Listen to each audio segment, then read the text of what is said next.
გამარჯობათ, ჩვენ ვისაუბრებთ ხელოვნების ფსიქოლოგიის ძირითადი ამოცანების შესახებ და მისი განსხვავების თაობაზე სხვა კულტუროლოგიური დისციპლინებისაგან.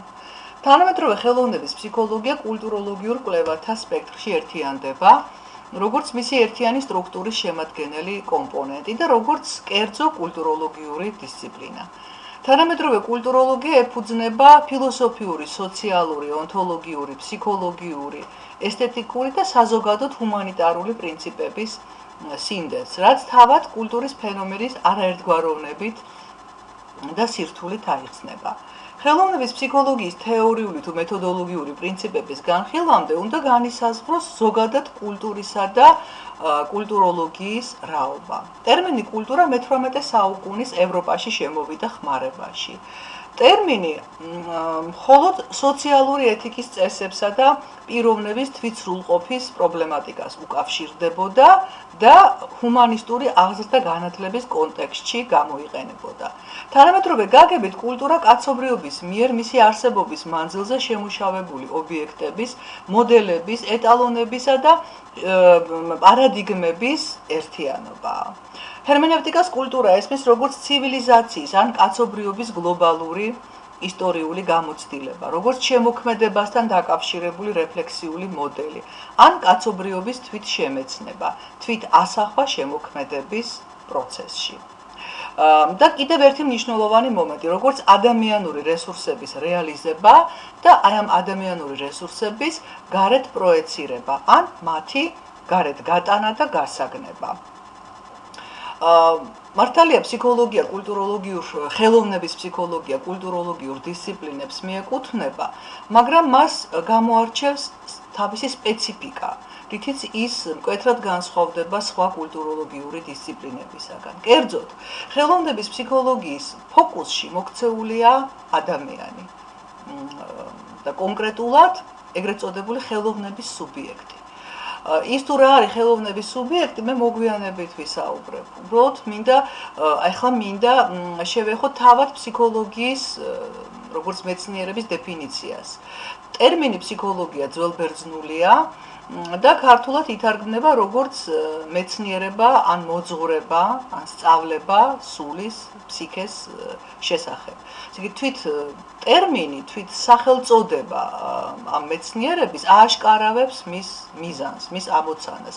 მის ამოცანას შეადგენს ადამიანის ფსიქოლოგიის, ადამიანის ფსიქიკის შესწავლა.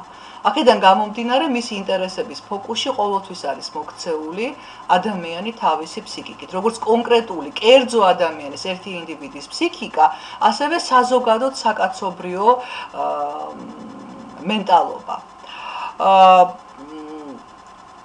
მაგრამ აი საინტერესოა ის, თუ ვთქვათ, ხელოვნების შესწავლის შემთხვევაში, როგორ ახერხებს ხელოვნება თავისი მიზნის მიღწევას.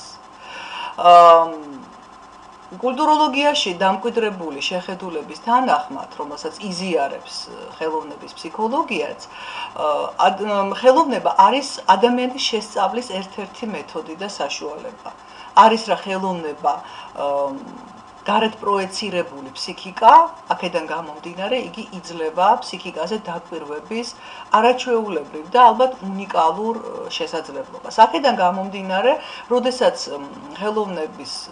ხელოვნება იქცევა ფსიქოლოგიის შესწავლის ობიექტად, იგი იმავდროულად იძლევა საშუალებას ძალიან უჩვეულო რაკურსიდან, ერთი შეხედვით უჩვეულო რაკურსიდან შესწავლილ იქნეს თავად ადამიანი.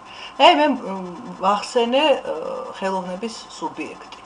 ვინ არის ხელოვნების სუბიექტი? მასში იგულისხმება როგორც კრეატორი, ან შემოქმედი, ის ვინც ქმნის ხელოვნების ნაწარმოებს, ასევე მასში იგულისხმება ხელოვნების აღმქმელიც, ან სხვანაირად რეციპიენტი. რომ ავიღოთ კონკრეტული მაგალითი სახვითი ხელოვნებიდან და კონკრეტულად დავასახელოთ, ალბათ ჩვენთვის ყველასთვის ძალიან კარგად ნაცნობი და ალბათ უმრავლესობისთვის საყვარელი ნიკო ფიროსმანი.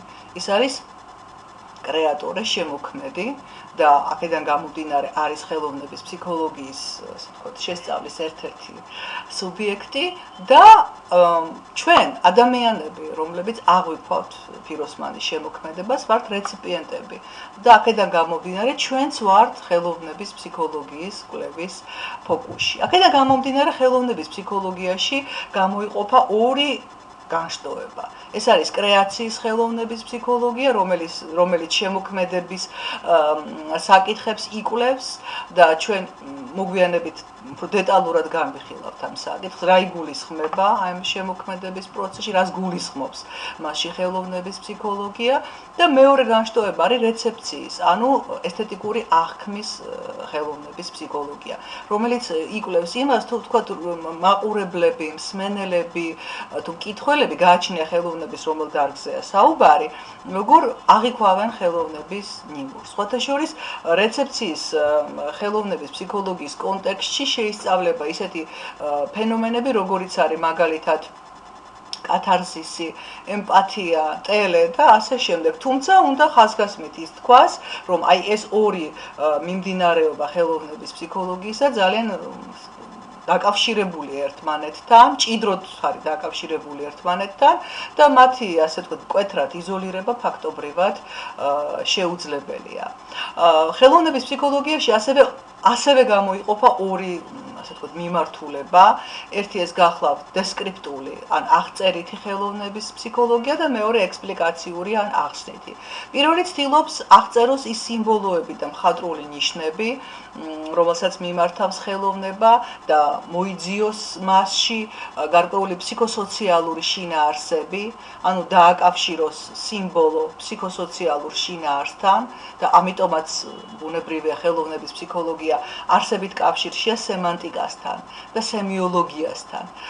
და მას მეორე მიმდინარეობა, მეორე ტალღა, რომელსაც ეწოდება ექსპლიკაციური ხელოვნების ფსიქოლოგია, რომელიც ცდილობს ახსნას ხელოვნების ნიმუში, ახსნას მხატვრული სიმბოლო, მოიძიოს ის მოტივები, რომლებიც საფუძვლად ედება მხატვრულ შემოქმედებას, ახსნას სიმბოლოს, ასე ვთქვათ, ფსიქოსოციალური შინაარსი და ასე შემდეგ. შეიძლება ითქვას, რომ ხელოვნების ფსიქოლოგია ხელოვნებას აღიქვავს როგორც სიმბოლოს, განიხილავს როგორც სიმბოლოს, უფრო მეტიც როგორც იეროგლიფს, რომელსაც გააჩნია ზედაპირული, გარეგანი, ხილული, ცხადი, დაკვირვებადი, უშუალოდ ემპირიაში მოცემული ასპექტი და მეორე შინაგანი, ფარული, ლატენტური შინაარსი. და ხელოვნების ფსიქოლოგია ცდილობს ეს ორი ასპექტი ერთმანეთთან დააკავშიროს. ხელოვნების ხილული ასპექტის, ხატოვანი ასპექტის მიღმა დაინახოს მისი ფარული, ლატენტური შინაარსი.